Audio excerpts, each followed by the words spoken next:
পথত এয়া পিছলে আলি পাৰ হ'বলৈ লৈছোঁ।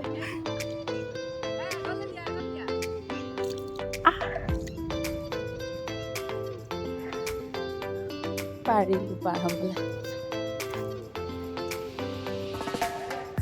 নমস্কাৰ সকলোৱে গম পাইছে আজি আমি পথাৰলৈ আহিছোঁ, ভণ্টি আৰু মই আৰু আমাৰ খুৰা মোৰ মানুহজন সকলোৱে মাছ ধৰি আছে, তাকে চাবলৈ আহিলোঁ। এইডোখৰত এতিয়া পাৰ হ'ব লাগিব। এইটো নলা কাটি থৈছে। হা কি আছে এতিয়া আকৌ চেণ্ডেল পিন্ধি ল'ম মানে। গৈ আছোঁ ইয়াত কঠীয়া খেতি কঠীয়া সিঁচি পেলাই এতিয়া ৰুবলৈ আছে কঠীয়া গৈ আছোঁ। কিমান আৰু পথাৰ আলিকে আপোনালোকক দেখুৱাই দিম। ঘৰৰ কঠীয়া তলি কঠীয়া থাকিয়েই গ'ল উঠাবলৈ, ৰুইয়ে হৈ গ'ল আমাৰ। নলা এটা পাৰ হ'ব লাগিব এতিয়া। গৈছিলোৱে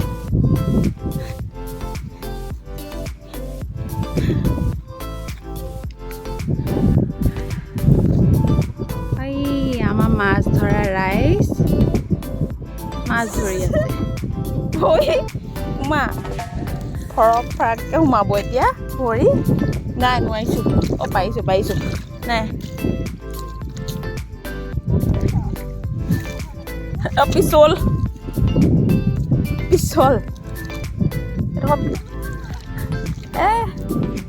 সোমাইছোঁ আৰু যেনে তেনে গৈছোঁ আৰু পাৰ হ'লোঁ।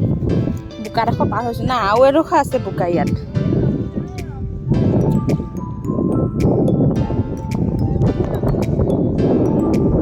কোনফালে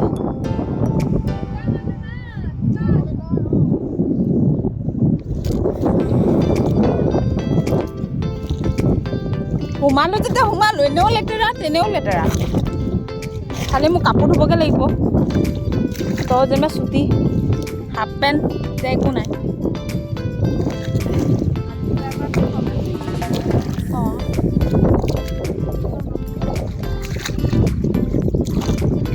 মই বহুত দ সোমাই গ'লোঁ। পানী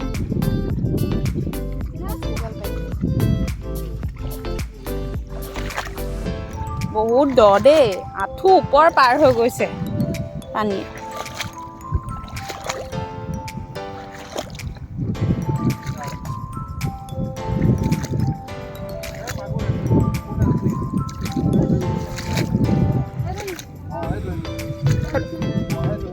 টুক মাৰি আছে। চাইড দে মোক উঠিবলৈ,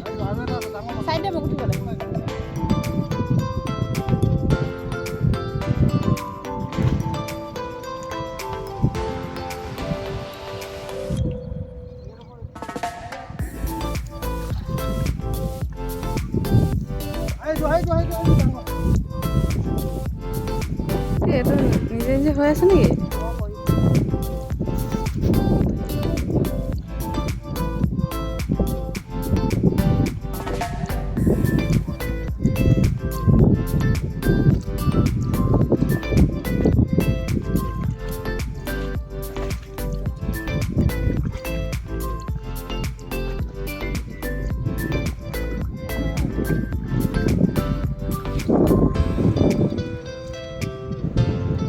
আৰু এই গছজোপা আপোনালোকে চিনি পাইছেনে? এইজোপা হেলচ গছ বুলি কয়। মই খাইছিলোঁ এটা সময়ত এই গুটিবিলাক।